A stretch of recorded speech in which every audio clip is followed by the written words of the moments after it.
Hai, Assalamualaikum warahmatullahi taala wabarakatuh. Saya baru selesai. Kejap je, saya ada interview pendek dengan radio IKIM tentang program Hijrah Usahawan, insyaAllah bersama TV Al-Hijrah kerjasama dengan Rishworks Academy. Anda apa khabar? Saya doakan hari ini anda dapat berpuasa dengan baik, insyaAllah. Salah satu perkara yang saya akan buat for the next few days ni adalah saya nak mengupas sedikit sebanyak tentang apa yang saya tulis dalam buku Mudahnya Berniaga. Sebab komitmen saya, dan Alhamdulillah Allah beri saya pengalaman jatuh bangun. Saya ditanya soalan oleh salah seorang yang pergi sama-sama umrah dengan saya, satu bilik dengan saya, Ustaz Ashraf. Saya berkongsi dengan dia tentang antara benda yang saya pernah buat dalam bisnes. Pada mula-mula saya nak start bisnes, saya pernah buat scrap metal, saya pernah jual produk tongkat alis, saya pernah jadi konsultan produk, saya pernah buat produk berkaitan dengan kopi, sabun, saya pernah involve dengan bisnes dalam insurans takaful, dalam hartanah. Masa mula-mula 3 tahun pertama saya cuba macam-macam perkara, sehinggalah pada tahun 2001 saya start specialize dalam advertising dan saya dapatkan mentor dan berkhidmat, mula bekerja dalam syarikat pengiklanan dan pemasaran, dan di mana saya terlibat dengan projek pertama adalah HSBC Credit Card pada tahun 2001. Kemudian lepas 8 bulan saya completed the training dan saya ditawarkan untuk jadi project manager, dan kemudian ditawarkan untuk run company saya sendiri, contracted di bawah syarikat tersebut, daripada syarikat UK ni. Dan saya dapat peluang handle projek Standard Chartered Bank, campaign, advertising campaign, marketing campaign, kemudian Telekom Malaysia, TMNet, kemudian Celcom, DG, dan Alhamdulillah bisnes saya grow sampailah tahun 2006. Umur saya 32 tahun, saya touch my first million. Alhamdulillah, masalah hutang saya semua Alhamdulillah selesai. Macam itulah bisnes saya keep on growing, sehinggalah tahun 2008 saya buat keputusan untuk mula mengajar, berkongsi ilmu. Masih lagi run advertising sampai sekarang. Tapi one of my commitment bila kita dah build something adalah kita nak give back. Jadi itulah sebab kenapa saya buat program TV Al-Hijrah kali ni, insyaAllah Hijrah Usahawan ni. Dia satu program free yang mana dah penuh dah 18 Jun ni. Just nak bagi tahu kita ada next one, insyaAllah TV Al-Hijrah akan buka pendaftaran nanti untuk 6 Ogos, another second session, yang mana kita akan buat sesi ni semua free, talk show yang orang boleh datang dan tanya soalan tentang bisnes. Saya nak apa ni? Saya nak, dan itu juga matlamat kenapa saya tulis buku ni, Mudahnya Berniaga. Okay, matlamat saya adalah, dan kita bagi free bila kita start lancarkan 18,000 buah lebih, 18,000 buah buku ni kita bagi free. Sebab dalam buku ni bila saya duduk dan saya design ataupun saya cuba nak share, saya nak macam ni, saya bayangkan orang tanya saya mungkin soalan ni, kenapa nak berniaga? Okay, kenapa nak berniaga? Saya daripada kecil lagi saya banyak mendengar tentang 9/10 rezeki adalah daripada perniagaan. Saya banyak melihat orang yang mempunyai bisnes ni, tahap kewangan dia berbeza. Ada juga orang buat bisnes yang tahap kewangan dia tak jadi sangat. Tapi saya nampak masa tu saya kecil, kita ni suci masa kecil, kita nampak benda yang positif. Kita nampak perniagaan boleh menjadikan orang ni membantu ramai orang lain, bersedekah, berzakat, bina masjid, bukan masjid yang 4 tu, masjid betul-betul masjid. Mereka nak menyumbang pada madrasah. Ada juga orang yang kaya yang tidak buat macam tu. Itu pilihan masing-masing. Tapi saya tengok apa contoh-contoh yang baik, insyaAllah. Dan keluarga saya bukan keluarga yang senang. Keluarga saya, ayah saya kerja jabatan kerajaan.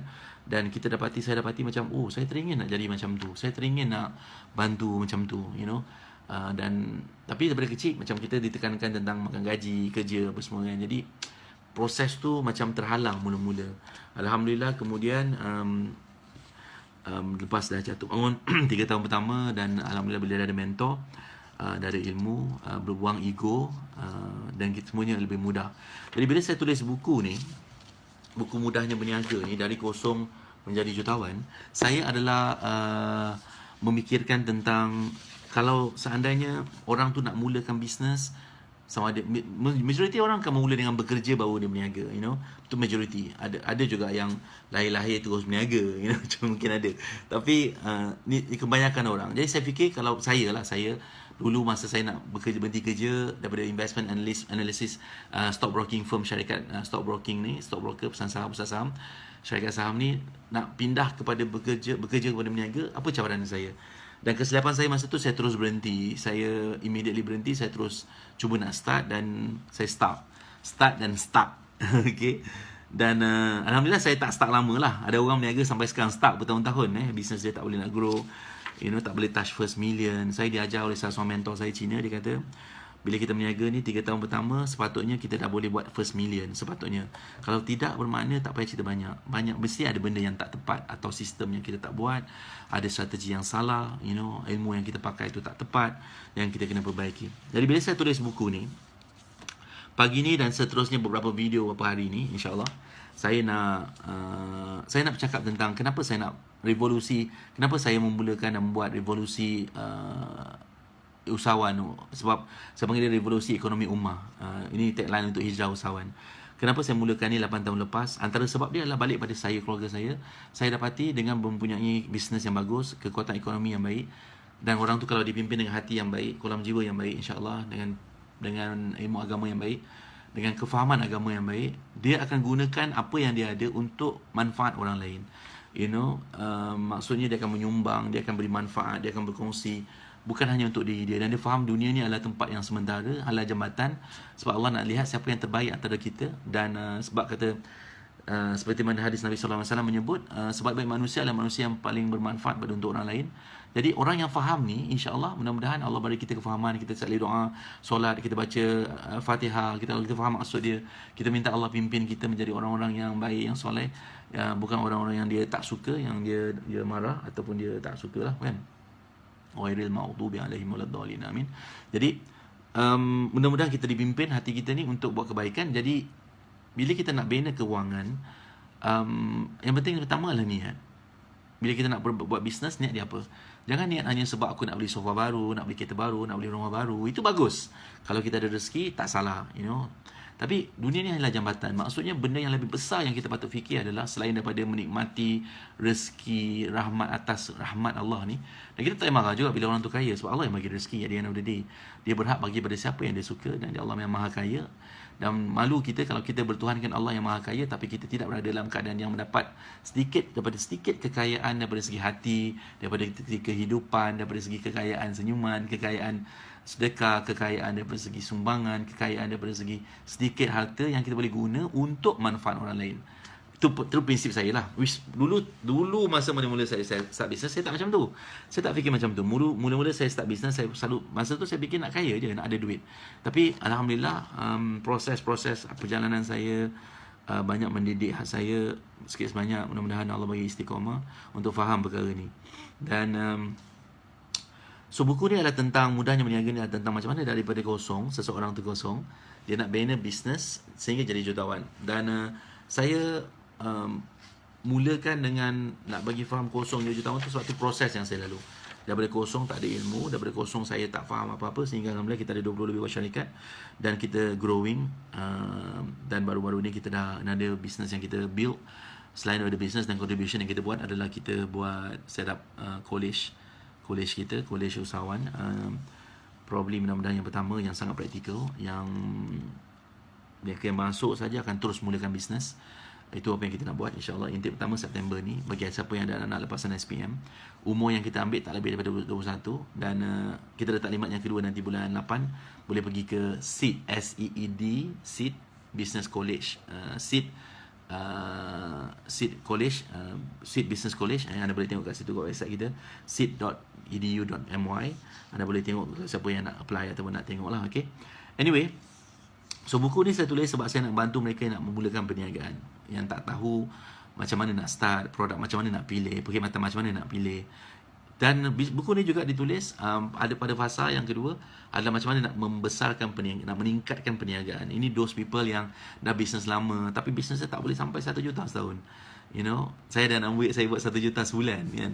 Jadi saya takkan boleh buat benda tu, tak boleh mengajar kalau saya sendiri tak faham, bisnes kita tak boleh grow macam tu. Jadi Alhamdulillah, kita akan first part saya mengajar tentang bagaimana memula daripada kosong hingga jutawan. Saya share tentang pengalaman saya sendiri, cabaran saya sendiri, macam mana saya fail dalam bisnes, dalam SPM, ambil 2 kali, macam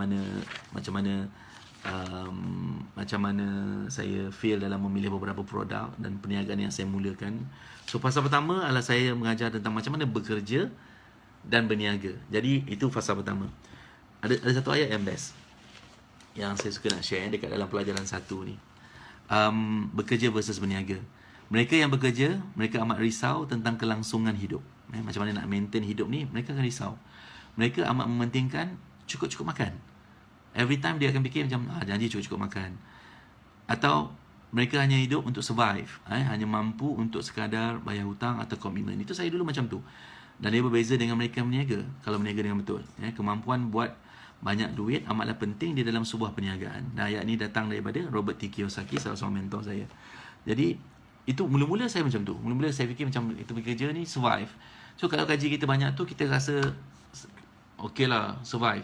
Kita nak survive je. Tapi survival tu masalahnya dengan cabaran keadaan kos sara hidup dunia, seluruh dunia, bukan hanya Malaysia, globally, dengan inflasi, dengan kos duit, dengan duit semakin susut nilai dia.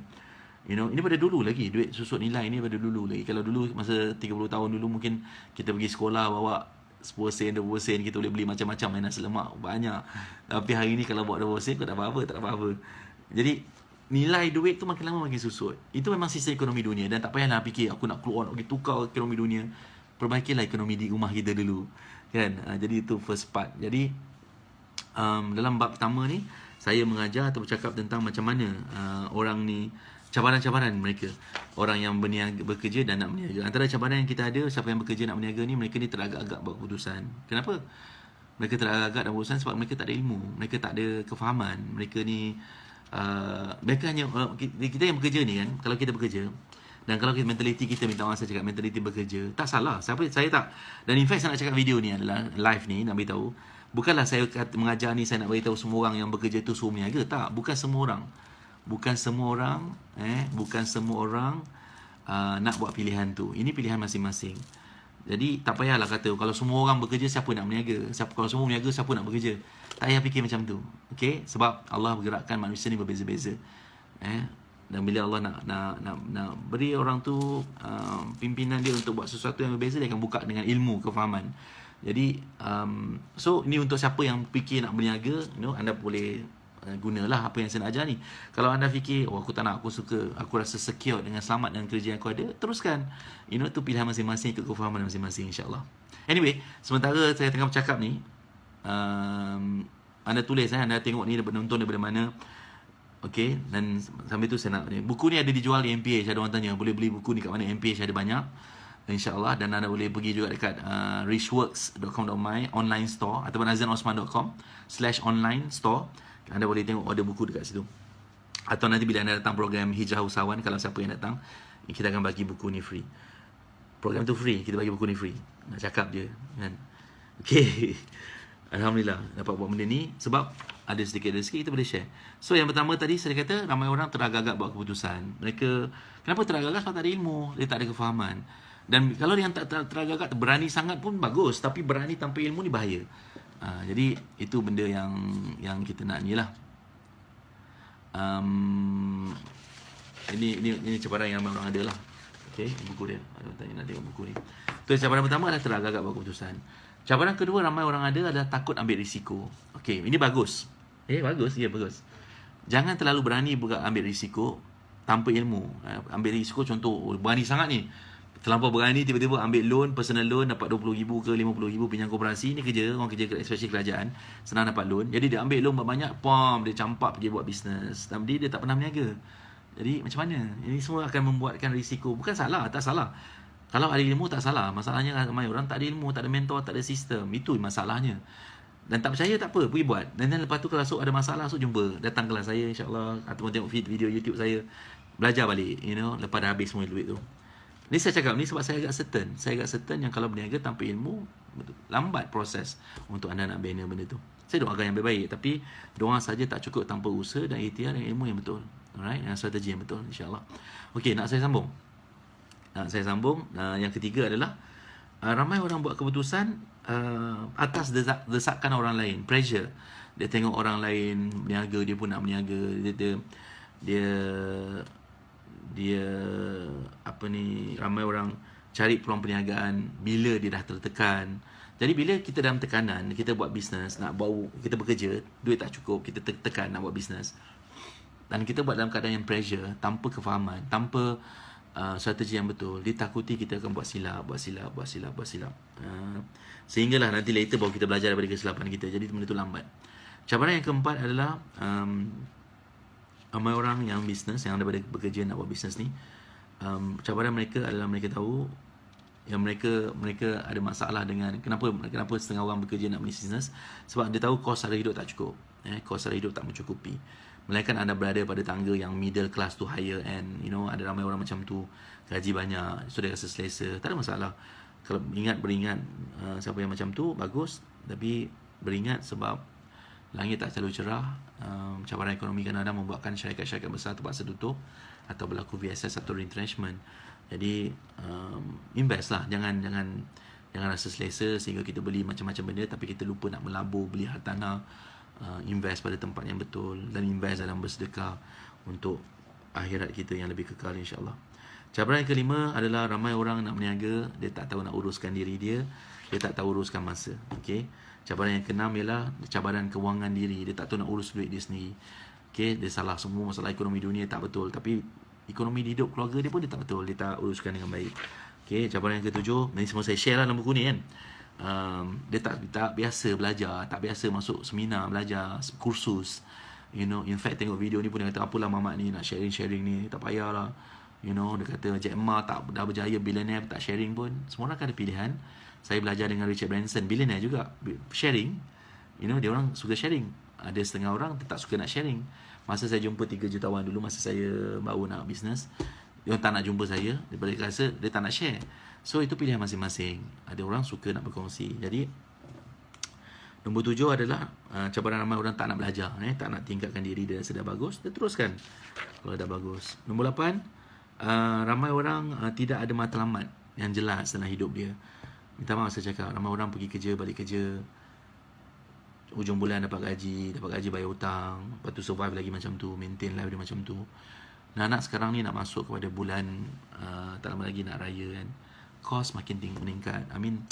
Ada banyak benda you nak beli untuk keluarga. Bukanlah semua benda nak baru. Ada orang kata tak payah beli benda baru semua, kita berdikit-dikit. Baguslah kalau boleh buat macam tu, tapi bukan semua orang mampu buat macam tu. Jadi apa pilihan dia? Ada 2 je pilihan. Maksudnya pilihan yang ada cut cost, kurangkan kos, ataupun cut cost dan tambah peningkatan pendapatan. Jadi anda ada pilihan, dan bisnes adalah salah satu cara yang paling bagus. Dan sekarang pada saat ini adalah sangat bagus. Pada saat hari ini, pada bulan ni especially, ramai orang tengah cari nak beli baju, nak beli kuih, nak macam-macam benda orang nak, dan kita boleh bantu mereka menyelesaikan masalah mereka dengan menawarkan produk atau perkhidmatan kepada mereka, insyaAllah. Kalau kita tak pandai buat kuih, orang lain pandai buat kuih, kita jual kuih orang lain, So nombor 8 adalah ramai orang tak tahu, tak ada matlamat yang kepanjang. Saya nak cerita pasal matlamat ni nantilah. Salah satu slot nanti saya nak cerita pasal matlamat. Salah satu benda yang merubah hidup saya adalah matlamat. Alhamdulillah, menetapkan matlamat yang jelas. Apa yang saya nak capai, apa yang saya nak. Dan umur saya tahun ni 42. Saya first time menulis matlamat pada tahun 2001. Matlamat yang jelas 2001. Apa tahun lepas 14, 15 tahun lepas. So sejak pada tu 101 impian saya tulis matlamat sampai sekarang, hampir semua adalah alhamdulillah satu persatu dia berlaku dengan izin Allah. Sebab bila kita tulis matlamat, kita sedang set dengan izin Allah, kita sedang doa. Tapi kita menulis, doa tu dengan tulis. Doa sambil kita tulis, ya Allah aku nak ni, aku nak ni, aku nak ni. Dan kalau kita ulang dan tengok, insya-Allah over time kita akan tengok benda tu satu-satu, insya-Allah akan jadi. Bila kita sihat dan panjang umur lah kan. Jadi ini penting kita tulis. Nak meninggal husnul khatimah pun nak kena tulis. Okey, yang ke-9, cabaran ramai orang dia tak biasa lead, dia tak biasa jadi pemimpin, dia tak berani buat keputusan. Dan di hidup dia adalah hidup di dalam bayangan keadaan ataupun takdir, macam dah takdir aku, menyalahkan takdir. Aku dah macam ni, dah memang dah tertulis dalam Lauh Mahfuz, hidup aku begini saja, besok tak boleh ubah. Kita sedang menafikan kuasa doa, kita sedang menafikan kenapa kita hidup. Allah bagi kita hidup sebab Allah nak bagi kita buat pilihan. Dia dah tulis tapi kita tak tahu apa yang dia tulis. Jadi bermaksud kita boleh design, kita boleh minta doa. Design tu adalah doa lah Kita boleh design, kita boleh tu. Kalau rumah kita boleh design, kenapa hidup kita boleh design? Okey. Jadi ini adalah permulaan lah. Nanti saya share lagi. Ini adalah bab perkenalan. Kalau anda boleh duduk baca pelajaran 1 bab bekerja dan berniaga. Dalam ni saya tuliskan. Saya memang tulis ni untuk fikir orang yang nak berniaga, macam mana nak mula. So saya ada bekerja versus berniaga. Benarkah berniaga tu mudah? Macam mana nak rancang, nak kaya atau jadi apa-apa? Macam mana nak nampak jelas usahawan tu macam mana? Usahawan berjaya tu macam mana? Peluang perniagaan terbaik tu macam mana? Idea tu macam mana nak cari? Jenis-jenis perniagaan tu macam mana? Struktur perniagaan tu macam mana? Pilihan apa yang kita ada, nak sedap baru ke, nak ambil alih bisnes yang ada ke, macam mana? Macam mana kita tahu kita ni dah ready? Itu semua soalan yang saya tanya diri saya dulu masa saya nak start. Dan saya percaya ramai orang pun nak tahu benda yang sama. Saya bila saya tulis buku ni, saya nak satu buku yang kalau orang nak berniaga, dia ambil buku ni, dia boleh start. Maksudnya dia boleh faham macam mana nak start bisnes. Itu matlamat saya. Dan buku ni dijual memang mahal gila. Mahal gila. Untuk belajar macam mana bina bisnes sampai jutawan, buku ni mahal gila. RM40.90. Dan saya bagi 18,000 buah buku ni free. Bisa saya launch buku ni bulan 4 baru ni. Dan saya bagi attend Hijrah Usahawan. Perhatikan di TV Al-Hijrah punya Instagram dan Facebook. Even di Facebook kita akan lancarkan second phase. Baru Sabtu ni dah penuh. Kita ada 6 hari bulan Ogos insyaAllah. Program kedua. Kalau buka je daftar cepat-cepat lah. Sebab terlalu ramai orang yang queue nak update live. Dan di coach insyaAllah dalam buat bisnes. Dan saya juga mengajar tentang kesilapan orang tentang bisnes baru, komitmen usahawan tu macam mana, fasa kedua macam mana nak bina, mulakan bisnes yang berjaya, bina fasa ketiga perniagaan menguntungkan, fasa keempat meluaskan perniagaan, fasa kelima macam mana nak give back. Ini semua proses ni. Usaha berjaya macam mana, pemasaran digital macam mana, teknologi digital macam mana, menjemput rezeki macam mana, masa tu semua benda ni insya-Allah dalam buku ni. Dan buku ni boleh baca lah. Lepas baca tu tak payah buat apa-apa. Zikir, tunggu sesuatu tu berubah. Tak, lepas dah baca kena buatlah, kena amalkan. Tidak ada gunanya satu ilmu kalau tidak diamalkan insya-Allah. Okey. Pergi ke MBH, ada jual buku ni, atau pergi ke azizanosman.com/online store, kedai buku kita online. Ada jual juga insya-Allah, anda boleh order. Dan kalau tak, doalah mudah-mudahan satu hari nanti buku ni sampai ke rumah anda dalam mimpi ke apa. Gurau. Okey, saya doakan anda boleh berpuasa dengan baik. Mudah-mudahan apa yang saya kongsikan ilmu ni bermanfaat, menjadi pasif pahala untuk arwah ayah saya yang dah meninggal dunia. Semua yang saya kongsikan ni, kalau baik, kebaikan ni balik pada saya nak hadiahkan pahala ni pada dia, insya-Allah, dan pada mak saya. Dan mak saya pagi tadi saya bawa pergi hospital sebab dia balik berumrah semalam. Pagi tadi nafas dia sesak sikit, jadi kita bawa dia pergi hospital untuk buat ambil gas. Dia ada asmatik. Doakan dia sihat insyaAllah. Alright, nanti saya sambung next dia punya topik seterusnya dalam bab mudahnya berniaga nanti, insyaAllah. Kalau tak ada apa-apa, besok pagi kalau saya ingat atau saya sempat. Okay, kita jumpa nanti. Terima kasih banyak. Share video ni untuk siapa yang anda rasa mungkin nak start belajar atau nak perbaiki bisnes dia. Alright, saya doakan puasa anda ini baik. Jaga pemikiran, jaga pandangan, jaga pendengaran, jaga kata-kata kita, banyakkan berselawat, jaga solat. Berpuasa adalah bermaksud mendirikan rukun Islam. Dan rukun Islam puasa tu adalah bukan yang pertama. Okay, yang pertama adalah mengucap kalimah syahadat, yang kedua adalah mendirikan solat, yang ketiga adalah berpuasa di bulan Ramadan. Maksudnya kena buat solat dan berpuasa. Bukan puasa je seronok buka puasa tapi solat tak. Ini untuk ingatan saya dan untuk siapa yang suka diingatkan. Itu saja. Kita sambung besok. Wabillahi taufiq wal hidayah. Assalamualaikum warahmatullahi taala wabarakatuh. Anda kaya dan berjaya.